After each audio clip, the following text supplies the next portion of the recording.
ଜୟ ଜଗନ୍ନାଥ ଦର୍ଶକ ବନ୍ଧୁ। ତ ଚାଷୀ ଭାଇ ଭଉଣୀମାନଙ୍କ ପାଇଁ ଆସିଗଲା ଖୁସି ଖବର। ଆସିବାକୁ ଯାଉଛି ସିଏମ୍ କିଷାନ ଯୋଜନାର ଏ ବର୍ଷର ଦ୍ୱିତୀୟତମ କିସ୍ତି ଟଙ୍କା।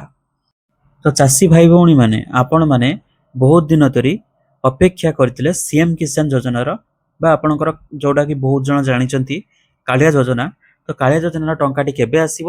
ତ ବର୍ତ୍ତମାନ ଓଡ଼ିଶା ସରକାର ତରଫରୁ ଆନାଉନ୍ସ କରିଦିଆଯାଇଛି ବର୍ତ୍ତମାନ କାଳିଆ ଯୋଜନାର ଟଙ୍କା କିମ୍ବା ବା ଆପଣଙ୍କର ସିଏମ୍ କିଷାନ ଟଙ୍କାଟି ଆସିବାକୁ ଯାଉଛି। ତ ଭାଇମାନେ ଆପଣମାନଙ୍କର ବହୁତ ସାରା କମେଣ୍ଟ ଆସୁଥିଲା ସିଏମ୍ କିଷାନ ଯୋଜନାକୁ ନେଇକି। ବହୁତ ଜଣ ବି କମେଣ୍ଟ କରିଥିଲେ ଯେ ଭାଇ ଏ ବର୍ଷ କ'ଣ 5,000 ଟଙ୍କା ମିଳିବ? କାହିଁକିନା ଆପଣମାନେ ବହୁତ ଜଣ ଫେକ୍ ନ୍ୟୁଜ୍ର ଶିକାର ହେଇଛନ୍ତି ଆଉ ଆପଣମାନେ ୟୁଟ୍ୟୁବରେ ଭୁଲ ତଥ୍ୟ ଉପରେ ଆଧାରିତ ଭିଡ଼ିଓ ସବୁ ଦେଖିଛନ୍ତି। ତ ଆପଣମାନେ ଏହି ଭିଡ଼ିଓଟିକୁ ଫୁଲ୍ ୱାଚ୍ କରନ୍ତୁ, ଦେଲେ ଆପଣଙ୍କର ସବୁକିଛି ଡାଉଟ୍ କ୍ଲିଅର ହେଇଯିବ।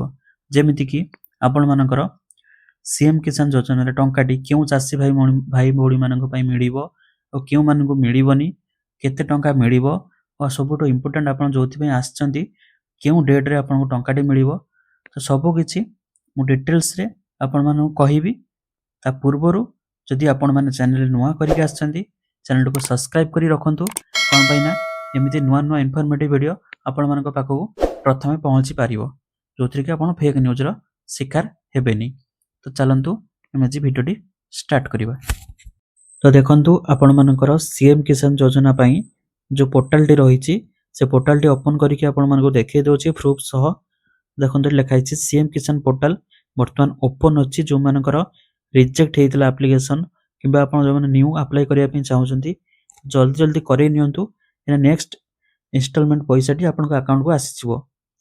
ଆଉ ଗୋଟେ ଇମ୍ପୋର୍ଟାଣ୍ଟ ରହୁଛି କି ଆପଣଙ୍କର 21ଟା ଫାର୍ମର ଆଇଡି ଆବଶ୍ୟକ ପଡ଼ୁଛି। ତ ଏଇଟା ସମସ୍ତଙ୍କ ପାଇଁ ଆବଶ୍ୟକ ପଡ଼ୁଛି, କମ୍ପଲସରି କରିଦେଇଛନ୍ତି। ଯେଉଁମାନେ ନ୍ୟୁ, ଯେଉଁମାନେ କିମ୍ବା ଆପଣ ପୁରୁଣା ବି ହେଇଥିଲେ ତ ଆପଣଙ୍କୁ 21ଟା ଆଇଡି କରିବାକୁ ପଡ଼ିବ, ନହେଲେ ଆପଣଙ୍କର ଆପ୍ଲିକେସନଟି ରିଜେକ୍ଟ କରିଦେଉଛନ୍ତି। ଦେଖନ୍ତୁ ମୁଁ ଗୋଟେ ଚାଷୀ ଭାଇଙ୍କର ଷ୍ଟାଟସଟି ଆପଣଙ୍କୁ ଦେଖାଇ ଦେଉଛି। ଦେଖନ୍ତୁ ଏଠି ଲେଖା ତଳକୁ ସ୍କ୍ରଲ୍ କଲେ ଲେଖା ହେଇଛି ପୂର୍ବରୁ ପଞ୍ଜୀକୃତ, ସ୍ଥିତି ଯାଞ୍ଚ କରନ୍ତୁ। ତ ଆପଣ ସିମ୍ପଲ ସ୍ଥିତି ଯାଞ୍ଚ କରନ୍ତୁ ଉପରେ କ୍ଲିକ୍ କରିବେ। ସ୍ଥିତି ଯାଞ୍ଚ କରନ୍ତୁ ଉପରେ କ୍ଲିକ୍ କରିସାରିଲା ପରେ ଆଧାର କାର୍ଡ଼ ନମ୍ବରଟିକୁ ଦେବେ।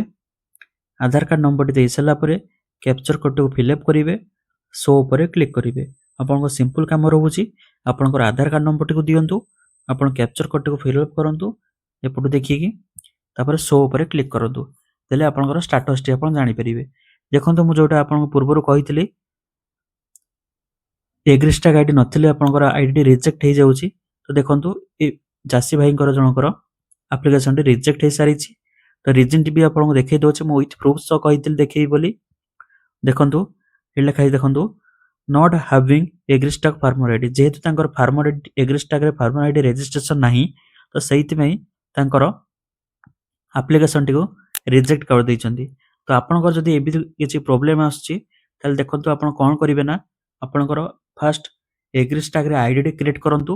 ତ ଆପଣ ଯଦି ଜାଣିନାହାନ୍ତି ଏଗ୍ରିଷ୍ଟାକ୍ରେ ଆଇଡି କେମିତି କ୍ରିଏଟ୍ କରିବେ, ମୁଁ ତା ପାଇଁ ଅଲରେଡ଼ି ଆଗରୁ ଗୋଟେ ଭିଡ଼ିଓ ବନେଇଥିଲି, ମୁଁ ଡେସ୍କ୍ରିପ୍ସନରେ ଲିଙ୍କ୍ ଦେଇଦେବି, ଆପଣ ସେଇଠୁ ଚେକ୍ଆଉଟ୍ କରିପାରିବେ। କିନ୍ତୁ ଆପଣଙ୍କୁ ଏଗ୍ରିଷ୍ଟାକ୍ ଆଇଡିଟି ବନେଇବା କମ୍ପଲସରି, ନହେଲେ ଆପଣ କୌଣସି ବି ସରକାରୀ ଯୋଜନା ପାଇବେ ନାହିଁ।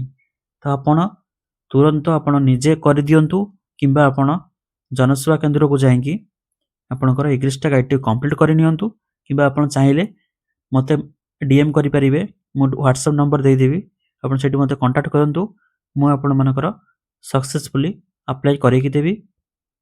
ତ ଏମିତି କିଛି ରହୁଛି ଏଗ୍ରିଷ୍ଟାକ୍ ଆଇଡି। ମୁଁ ଆପଣ ୟା ଉପରେ ଗୋଟେ ଫୁଲ୍ ଭିଡ଼ିଓ ଆଗରୁ ବନେଇଥିଲି, ମୁଁ ସେ ଭିଡ଼ିଓ ଲିଙ୍କଟି ଡେସ୍କ୍ରିପ୍ସନରେ ଦେଇଦେବି, ଆପଣ ସେଇଠୁ ଚେକ୍ଆଉଟ୍ କରିପାରିବେ। ଦେଖନ୍ତୁ ଏଗ୍ରିଷ୍ଟାକ୍ ଆଇଡି କରିସାରିଲା ପରେ ଆପଣ ସିମ୍ପଲ ରେଜିଷ୍ଟର ଏଗେନ୍ ଉପରେ କ୍ଲିକ୍ କରିବେ। ଆପଣ ନ୍ୟୁ ରେଜିଷ୍ଟ୍ରେସନ ଯେମିତି କରନ୍ତି ସେମିତି ପୁଣି ସେମ୍ ପ୍ରୋସେସରେ କରିବେ। ଏ ରେଜିଷ୍ଟର ଏଗେନ୍ ଉପରେ କ୍ଲିକ୍ କରିସାରିଲା ପରେ ଆପଣ ତଳକୁ ସ୍କ୍ରଲ୍ କରିକି ଚେକ୍ ବକ୍ସ ଉପରେ ଟିକ୍ ମାର୍କ ଲଗାଇ ପ୍ରୋସିଡ୍ ଉପରେ କ୍ଲିକ୍ କରିବେ। ତାପରେ ଆପଣଙ୍କର ଆଧାର କାର୍ଡ଼ ନମ୍ବର ଦେବେ, କ୍ୟାପଚର କୋଡ଼ ଦେଇକି OTP ଦେଇକି ଯେମିତି ଆପଣ ନ୍ୟୁ ଆପ୍ଲିକେସନ ସିଏମ୍ କିଷାନରେ ଫିଲ୍ଅପ୍ କରନ୍ତି ପୁଣି ଥରେ ସେମିତି ସେମ୍ ପ୍ରୋସେସରେ କରିବେ। ଯଦି ଆପଣ ଜାଣିନାହାନ୍ତି କେମିତି କ'ଣ ଫିଲ୍ଅପ୍ କରିବେ ତ ମୁଁ ତାପରେ ଗୋଟେ ଆଗରୁ ଭିଡ଼ିଓ ବନେଇଥିଲି, ମୁଁ ଲିଙ୍କ୍ ଦେଇଦେବି, ଆପଣ ସେଇଠୁ ଚେକ୍ଆଉଟ୍ କରିପାରିବେ। ତ ବହୁତ ଭାଇ ଭଉଣୀମାନେ ୱେଟ୍ କରିଛନ୍ତି ସିଏମ୍ କିଷାନର ଟଙ୍କାଟି କେବେ ଆସିବ ତାର ଡେଟ୍ଟି ଜାଣିବା ପାଇଁ।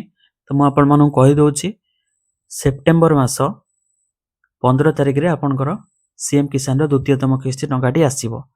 तो जो भाई भौणी मैंने आपणकर स्टाटस चेक करना तो एमती प्रोसेस रे आप स्टाटस चेक कर आपणकर सबकि ठीक कर दिंतु जो थी कि आप सीएम किसान टंकाटी द्वितीयतम किस्ती जोटा कि आपंकर नुआ खाई मिलूँ से मिस न करती।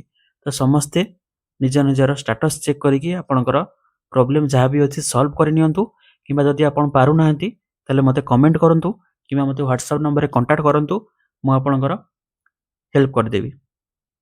तो जदि आपण मानको वीडियो भल लगी वीडियो को सांग मान शेयर करंतु चैनल को सब्सक्राइब करंतु। जय जगन्नाथ।